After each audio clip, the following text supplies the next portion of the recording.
in this video lesson, we're going to learn how to simplify expressions with radicals. Radicals is just a fancy way of saying square roots. Okay. So if you want, you may want to pause the video here and write down these 4 rules. And then we can explain them, and then I'll do examples. And with the examples, you can or cannot write them in your notes. It's totally up to you. Okay, so in a nutshell, the rules say things that are under the square roots stay together. The things that are outside the square roots stay together. You cannot combine a number outside with a number inside. So the second rule is kind of the key here, okay? Also note that not all of these have the little multiply sign between them. So like this one right here, it is implied that they are multiplied because they are right next to each other. Think about if you have 2 and x, right? 2x means 2 times x. So the same rule applies. Okay, so we'll start with some pretty basic algebra ones, and then we're going to get into some simplifying in a little bit. So this first example here, I'm going to use that rule of where outside ones stay together, inside ones stay together. So the 2 can't be combined with anything, but this 5 and 2 can be combined. They can be multiplied together because this is this 4th rule right here. And so the final answer on this one is just 2 square root of 10 because I multiplied 5 times 2 together. This next example, I'm just going to multiply the numbers in front together because the 2 inside can't be multiplied by anything. So 5 times 3, so I get 15 square root of 2. All right, next examples. This time I just added another element. I have 2 numbers outside, 2 numbers inside. So I'm going to go 2 times 13 and 2 times 3. These guys will stay on the outside of the square root. 2 and 3 together will stay on the inside. So final answer is 27 root 6. All right, if you notice on that first page, it says same rules apply for division. So again, I can divide the 10 by the 2. I cannot combine the 8 and 2 because this one's under a square root and this one is not. So I'm simply going to divide 10 by 2 and I get 5. And the square root of 8 stays there because it can't be combined with either of these numbers. In just a minute, we're going to look at an example like this because this is actually not as simple as I want, and the goal today is simplifying. So just hold on to a thought process on an example like this. All right, this next one here is kind of funky looking, but I know squaring just means doing something twice, right? So I'm going to rewrite this as 2 root 3 times 2 root 3, so it's twice.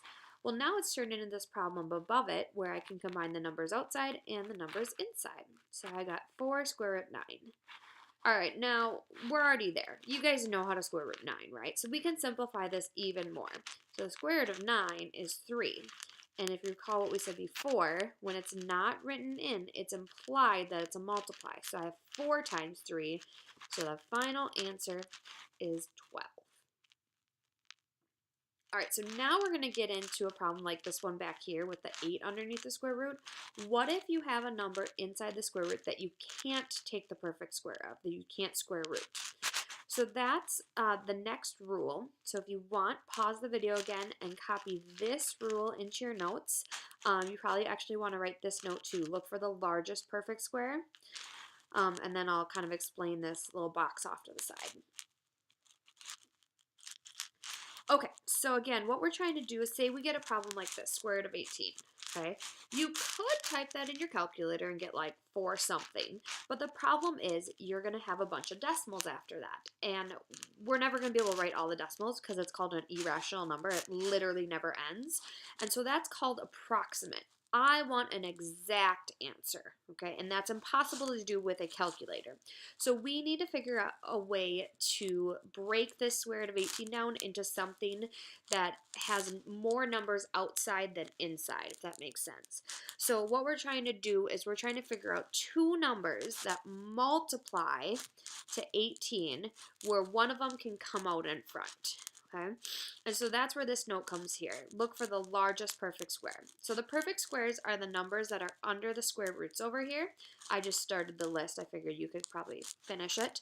But basically what it is like 1 squared is 1. 2 squared is 4. 3 squared is 9. 4 squared is 16, and so on and so forth. Okay? So we're trying to find one of these numbers that multiplies into 18. So I see 18 and I go, okay, that could be 1 times 18, 2 times 9 or 3 times 6, okay? But how do you know which option? Well, this is the rule. Which one has a perfect square? Which one has one of these numbers as one of the factors? Oh, well, 2 times 9. Okay, so I'm breaking it apart. I have 9 times 2. Okay, well, according to my very first page there, I can break this into 2 separate square roots. This is just the opposite of before. Well, now I can square root one of these. Can you square root 9 or can you square root 2? Well, you can square root 9. The square root of 9 is 3.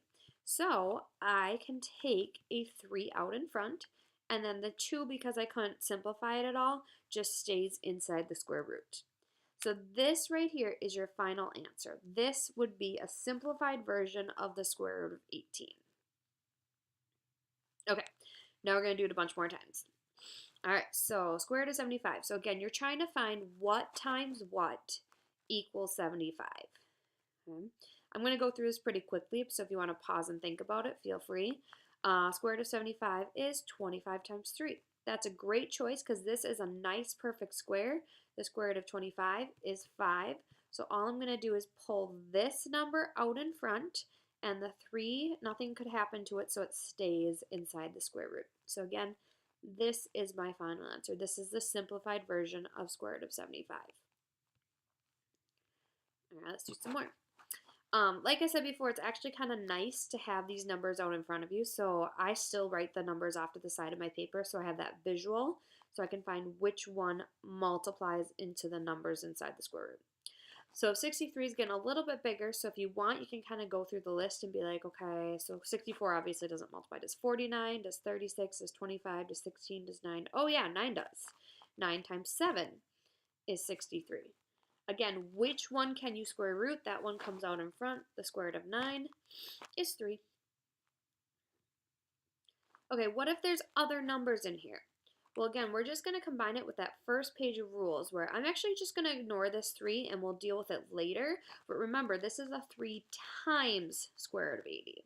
So I'm going to just address the 80 first. Okay, 80 is kind of a tricky one because there's a couple things. Like 4 times 20 is 80, right? 8 times 10.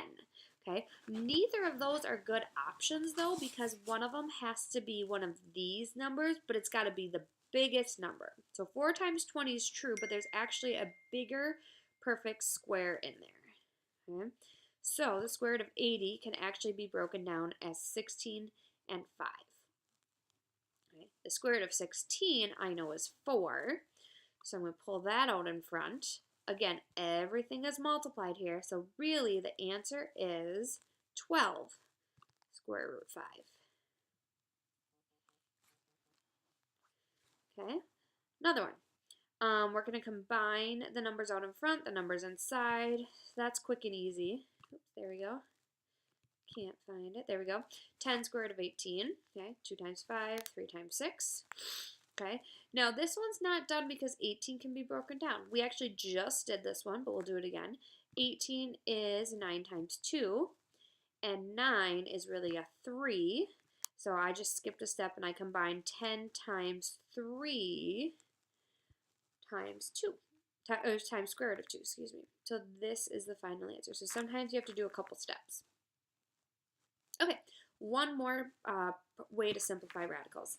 So this is called rationalizing the denominator. So in math, it is improper to have square roots in the bottom of fractions. So both of these examples, like you can do them, but they're not proper. It's kind of like in English when you say don't instead of doesn't or something. So what you actually do is you multiply the top and bottom by that square root, okay? The reason why this works is we have these numbers on top just get multiplied, so they're put right next to each other. And then the square root of b times the square root of b is really the square root of b squared, which is normal b. So this is the way of accomplishing no square root on the bottom. It's kind of a funny thing. Let's try it. So this one can't have a square root of 3 on the bottom. So I'm going to multiply top and bottom by this, the square root of 3. Now go straight across when you multiply. 2 times square root of 3 is 2 square root of 3, and square root of 3 times square root of 3 is square root of 9, which is 3. So I actually just remember the square roots go away, basically, but there is an actual multiplying to get it there.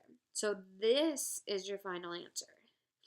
Now you may ask, what if these could go into each other? That's actually my next example, but this one, 2 and 3 can't be simplified, so that's why I'm leaving it like this. All right, this one, even though there's another number on bottom, we're just going to multiply by the square root. So square root of 2 over square root of 2. All right, let's go straight across.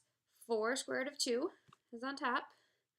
On bottom, I have 3 times 2, so aka 6. Oh, there we go. I wrote it as 3 times 2 because now I could simplify this. 4 goes into 2 times. Or you can think of it as 4 over 6. Can you simplify that? You can simplify that into 2/3. So again, nothing happens to the square root because that can't be combined with anything else. So then I just combine the numbers in front. Again, this would be more of an extended problem here. As long as you get the whole multiply thing and then simplify straight across, you should be good. All right, that's it for my video. Go ahead and try the practice problems, guys.